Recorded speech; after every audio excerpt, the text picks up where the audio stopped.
देखो भाई 500 subscriber please complete करवा दो। इस वीडियो को बनाने में काफ़ी ज़्यादा मेहनत लगा है क्योंकि 500 सब्सक्राइबर पर एक स्पेशल Q&A आएगा। हेलो सरकार फैमिली, बताना ज़रा तुम लोग कैसे हो। आज का टॉपिक होने वाला है कि तुम लोग पीवीपी में पीवीपी गॉड कैसे बन सकते हो। आई नो तुम्हारा दोस्त या फिर तुम्हारा कोई भाई ही, अपना भाई तुम्हें गंदी तरीके से कूट के बाद में तुम्हें बहुत चिढ़ाता है, और वो भी तुम्हारे ही वर्ल्ड में आकर तुम्हें ही कूट के तुम्हारे साथ ही ऐसा व्यवहार करे। मैं तो नहीं सहता। अगर तुमने गेमर इज सरकार की वीडियो के ऊपर क्लिक कर दिया है तो आई प्रॉमिस यू इस वीडियो को देखने के बाद तुम लोग गारंटीड पीवीपी गॉड बनकर ही जाओगे।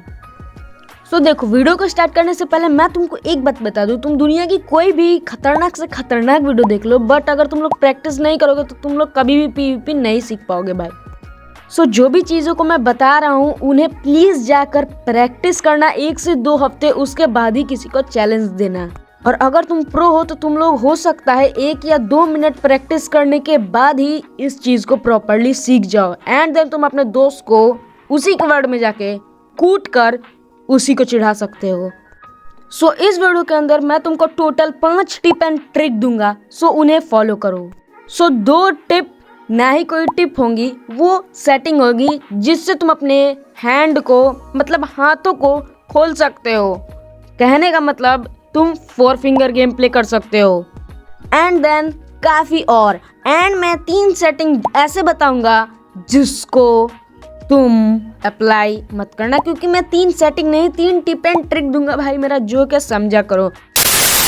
बाकी तो without wasting any time let get started.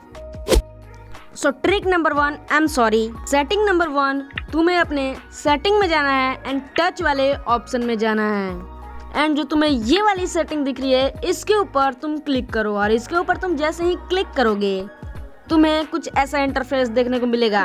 मैं तुम्हें सजेस्ट करूंगा कि सबसे लास्ट वाला ऑप्शन सिलेक्ट करो, क्योंकि इसमें काफ़ी सारे बटन रहते हैं, वो भी अलग अलग। तुम इनके साथ प्रैक्टिस करोगे तो तुम्हारा हाथ हो सके बैठ सकता है, नहीं तो तुम जिस सेटिंग में खेलते हो उसी सेटिंग में खेल लो भाई, मुझे नहीं पता। बट हाँ, अगर तुम्हें पीवीपी में थोड़ा सा भी अच्छा बनना है तो तुम लोग इस सेटिंग को अप्लाई कर सकते हो। सेटिंग नंबर 2 आता है हमारा FOB। जी हाँ, पीवीपी के लिए FOB भी काफ़ी ज़्यादा मायने रखता है। अगर तुम लोग स्टार्टिंग में पीवीपी कर रहे हो और आज से पहले तुमने कभी भी डेंजरस पीवीपी नहीं किया है, तुम लोग इसे 65 से 70 के बीच में रख सकते हो। एंड अगर तुम्हारा मेरी तरह लो एंड डिवाइस है तो कृपया करके इसे 65 ही रहने देना या फिर 66 कर लेना ना। इन दोनों सेटिंग को अप्लाई कर लो, इससे तुम्हारा कुछ ब्रेन खुल जाएगा, जिससे तुम कुछ नई चीज़ें सीख सकते हो। तुम पीवीपी में थोड़े से इम्प्रूव हो जाओगे इसको अप्लाई करने के बाद। और हाँ, जो मैंने HUD बताई है उसमें थोड़ा सा प्रैक्टिस कर लेना, क्योंकि उसमें काफ़ी सारे बटन है और उस पर क्लिक करने में तुम्हारा दिमाग भी खराब हो सकता है। भाई, पीवीपी का सवाल है, तुम्हारा दोस्त में कूट कर भी चिढ़ा सकता है, तो प्लीज़ उस पर थोड़ा सा प्रैक्टिस देना। और FOB तो सब कोई जानता है भाई, ये नॉर्मल सी चीज़ है। हाँ भाई, मेन पार्ट आता है जिसमें मैं तुमको बताने वाला हूँ 3 टिप्स एंड ट्रिक। वीडियो को एंड तक देखो, तुम्हें सब पता चल जाएगा कितनी डेंजरस लेवल के टिप्स एंड ट्रिक दूंगा।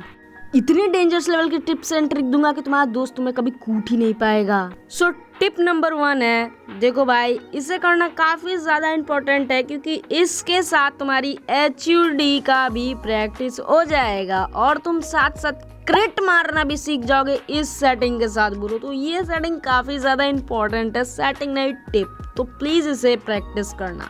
इसमें तुमको एक छोटा सा रूम बना लेना है और उसके अंदर तुम्हें बारी बारी से कुछ मॉब को स्पॉन करना है। जैसे कि तुम 30 से 35 ज़ॉम्बीज़ को स्पॉन कर सकते हो, और ट्राई करना 10 बार ना मरो, क्योंकि भाई अगर तुम 10 बार से ज़्यादा मरते हो भाई तुम नूब हो भाई। 10 बार से ज़्यादा ना मरना और 3500 के 3500 ज़ॉम्बीज़ को मार देना। और भाई अगर तुम कुछ डेंजरस वाले नूब हो तो एक शील्ड ले लेना और एक आयरन या डायमंड की स्वॉर्ड।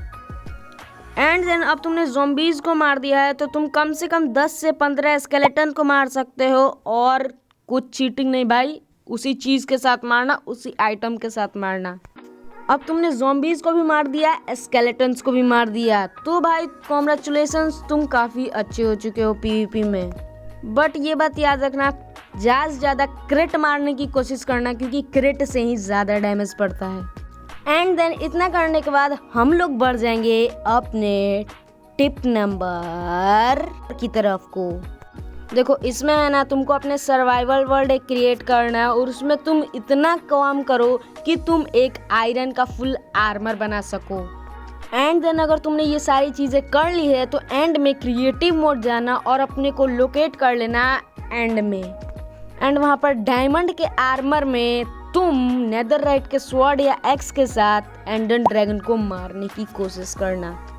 और हाँ, अगर ये तुम्हारा फर्स्ट टाइम है तो तुम सारे के सारे क्रिस्टल को क्रिएटिव में ही फोड़ देना, बट मैं कहूँगा सर्वाइवल में ही फोड़ने की कोशिश करो। सो इतना हो जाने के बाद तुम पीवीपी में अच्छे हो चुके हो। बिलीव मी, प्रैक्टिस करो ना। ये सारी चीज़ों को करने के बाद तुम अच्छे तो बन जाओगे, बट जो लास्ट ट्रिक है इसे जानने के बिना तुम एक बॉट ही रह जाओगे।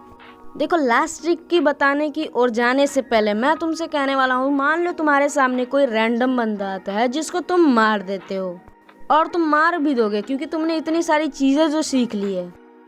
बट अब तुम्हारे सामने वही बंदा आ गया है जिसने तुम्हें एक हफ्ते पहले मारा था। सो उसके सामने जाने के बाद तुम काफ़ी ज़्यादा डर जाओगे। डरना मीन्स तुम अपने पेशेंस को ही खो दोगे।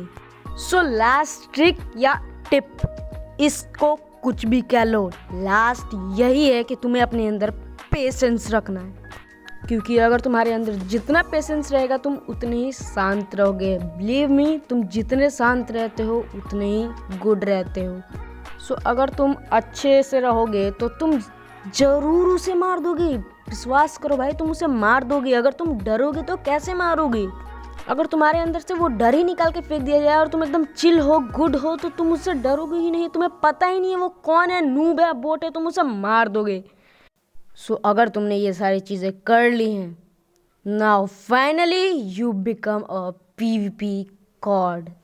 Please trust on me and I remind you, do practice, become a hard person in your life.